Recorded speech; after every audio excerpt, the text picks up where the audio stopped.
আজকে আমরা ঢাকার উদ্দেশ্যে রওনা হলাম। হেই গাইস, আসসালামু আলাইকুম। সবাই কেমন আছেন? আশা করি সবাই ভালো আছেন।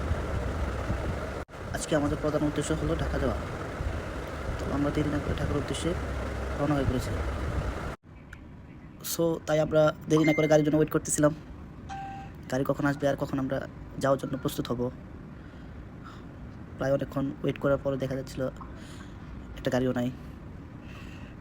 আসল কথা হলো সকাল সকাল তো তাই আমরা প্রথম অবস্থায় গাজীপুর যাই।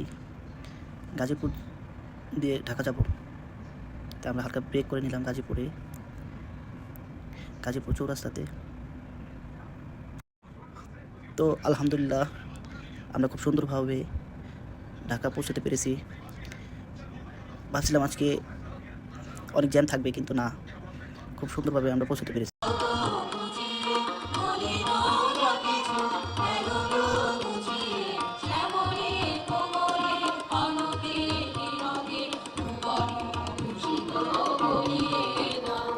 তো দিনটা ছিল 14 এপ্রিল, পহেলা বৈশাখ।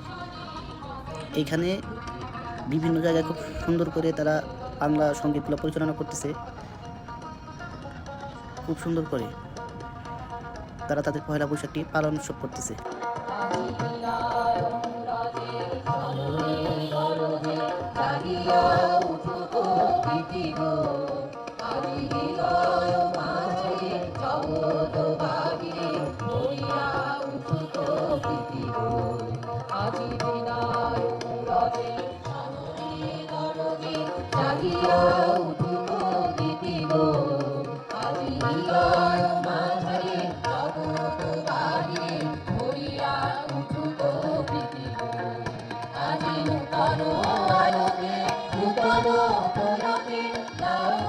তো আজকের এই দিনটা এত গরম পড়ছে বলার বাইরে। তো আমরা সঙ্গীতগুলো সুন্দরভাবে শুনলাম। অনেক রোদ থাকার কারণে আমরা বেশিক্ষণ থাকতে পারলাম না, তারপরেও চেষ্টা করলাম, কারণ সঙ্গীতগুলা বাংলার ঐতিহ্য ধরে রেখেছে। অনেক সুন্দরভাবে তারা পরিচালনা করলো।